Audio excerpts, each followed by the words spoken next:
Mr. Hudson, before you start, can I ask a couple of really quick procedural questions to make sure that I understand what's happened here in the trial court? You may, as a matter of procedure, should I put my name on the record first? Sure, please. Yeah, please. Sorry. Good morning, Your Honors. May it please the Court, Thomas Hudson on behalf of the respondents, real parties in interest, Lewis and Roca, Keith Beecham, and his spouse, Juliet Lim. And I apologize for short-circuiting that.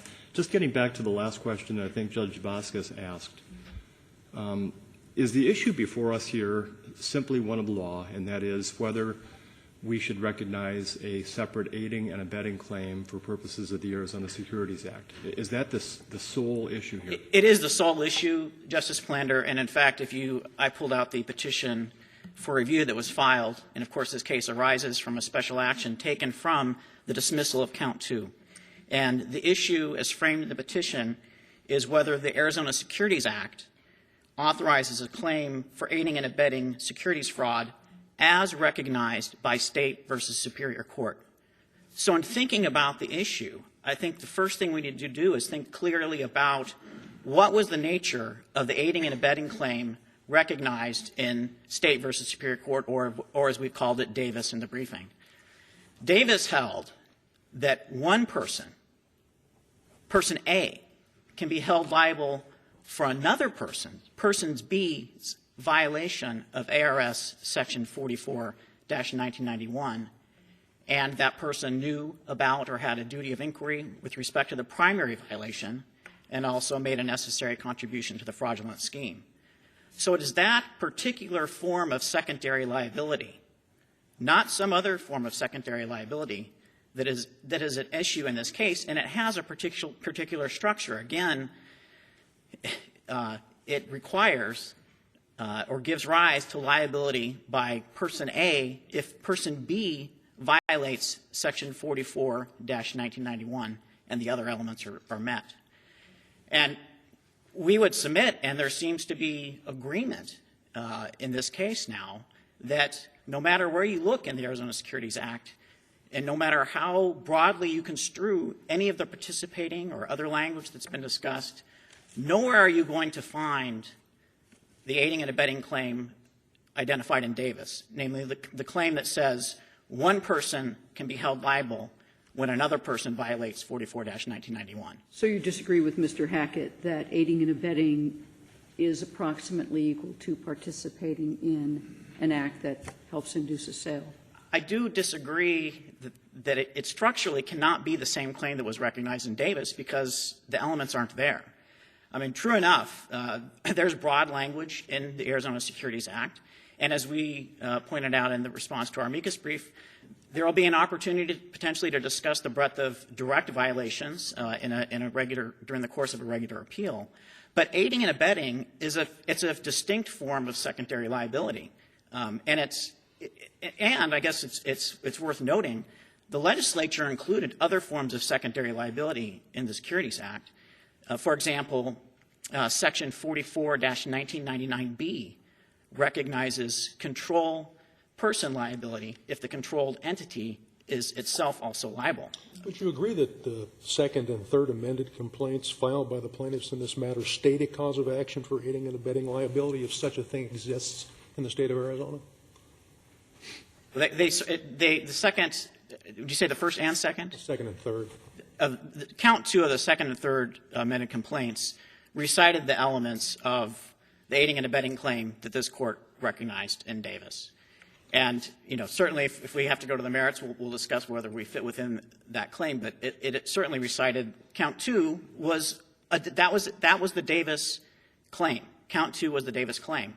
And we, of course, see that from the very petition for review that was filed in this case, identified in the first issue. The aiding and abetting claim recognized in Davis. Leaving Davis aside, if we could, and just reading the statutes, do we have the same freedom to imply a cause of action from a statutory scheme that we have in the common law sphere? No, you don't, Justice Birch. And let's talk a little bit about the nature of the implied claim. The Arizona Corporation Commission, correctly in my view, conceded in their amicus brief that there is no express claim, so the only way we're going to get there is by implying a claim. The difficulty with that is that it likewise suffers from a fundamental flaw. In the typical implied cause of action case, you have a statute that clearly sets forth some prescribed conduct. And then the question in the implied cause of action case becomes, did the legislature intend for private parties to be able to bring a cause of action to enforce that clear language that prescribes conduct that everyone can see and is set forth in the statute? The problem here is that they're not asking, the request is not merely to imply a private cause of action to enforce language that's clearly set forth in the statute, but for this court to judicially write into the act the very prohibited conduct that the legislature chose to omit. And we would submit that that's not something the court has the power to do, and that it would be particularly inappropriate in light of what's happened since Davis, including, as you noted, Justice Birch, that the foundation for Davis is gone, and that the legislature has now told us after central bank was decided to look to authorities such as central bank in construing our statute. If we set Davis aside, continue to set Davis aside, that's a part. But if we were writing on a clean slate, why shouldn't we construe 2003 as essentially stating the elements or the liability for what is essentially aiding and abetting? 2003, I guess there's a couple answers to that, Judge Vasquez. First of all, structurally, 44-1991 defines the prohibited conduct. Then there's causes of action that can be brought. And 2003 defines the persons against whom those causes of action are brought. 2003, and nowhere in that language, participating or inducing, is there anything that says person A can be held liable because person B violated 44-1991. Aiding and abetting is, I mean, in the criminal law, in all the other statutes where the legislature has identified the cause of action, and in the securities law prior to central bank, is a well understood form of cause of action, and it's a form of secondary liability that makes one person liable when another person violates the act and they make a necessary contribution and the other elements are met. So when we look at 2003, it says participating or inducing, but it lacks the text or the structure or anything in the statute that would allow it to be construed to say that one person can be held liable when another person violates. But does it really? I mean, how do you participate in without being the direct seller? Doesn't that kind of get at aiding? It doesn't get at it's not a form of secondary liability. I mean, it certainly is broad. I'll agree with you, Justice Birch, that participating or inducing, but those terms, of course, were defined in Grand versus Naccio.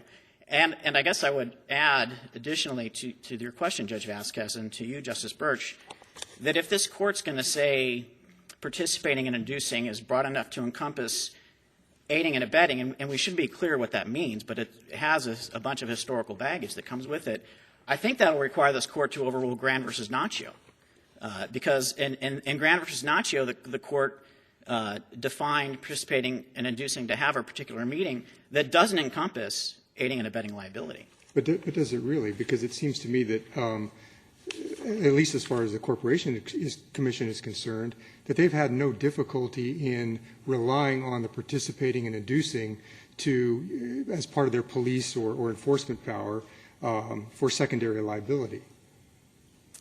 I guess I didn't read. I read them to be saying they like the aiding and abetting claim, the Davis aiding and abetting claim, and I think the answer to that is that's something for the legislature perhaps to address, but it's not. I don't see how textually how you construe 2003 to have the aiding and abetting claim in Davis. There's no form of secondary liability in 2003. And again, I think it would require overruling Grand versus Naccio if the court was going to go down that road. So were we to write on a clean slate, would you hew to the logic that we should follow central bank and continue to interpret the ASA consistent with federal principles under all circumstances? Or do you think we should simply look at federal authority as persuasive but not really binding on the Arizona Supreme Court? I would submit, Judge Eckerstrom, that you take each case on its own terms. But in this case, clearly the court should follow central bank, given that that directive came after central bank was decided.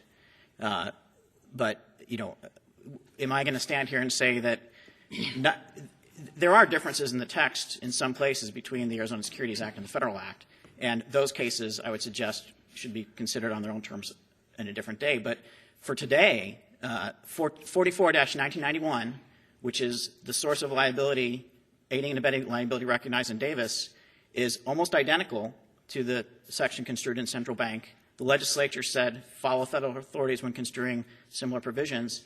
And just as Let me stop you there.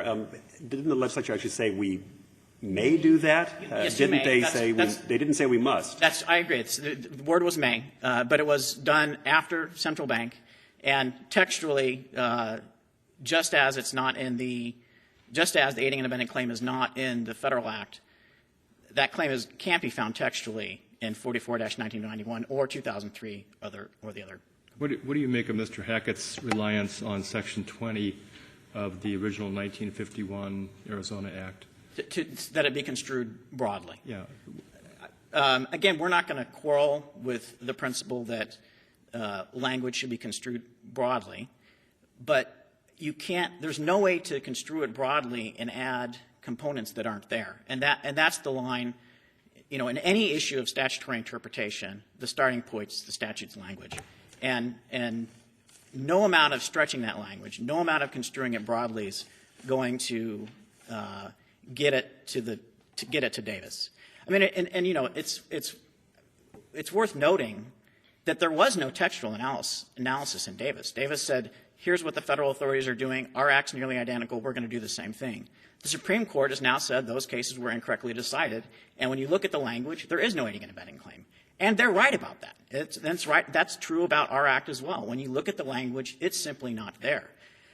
And again, is there this broad language, participating or inducing? And might that in some cases extend to actors who might otherwise be liable for aiding and abetting? Possibly.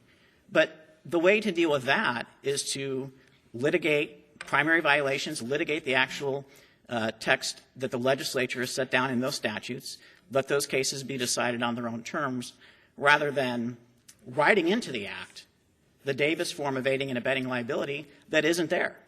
The trial court's ruling on count one of the complaint, which was based strictly on the statute itself, that still is alive as far as appellate review is concerned. Is that right? That is correct. The count's been dismissed. No final judgment's been entered, but it'll be an interlocutory order emerging from the final judgment. Let me ask, I want to make sure I understand what you mean by secondary liability. When you talked about person A, I think you said being held liable for person B's violation of the statute. Correct. Secondary liability in this context is not limited to vicarious liability. You're not saying that, are you? No, no, I'm not. And I think, you know, the 44-1999B recognizes a form of vicarious liability.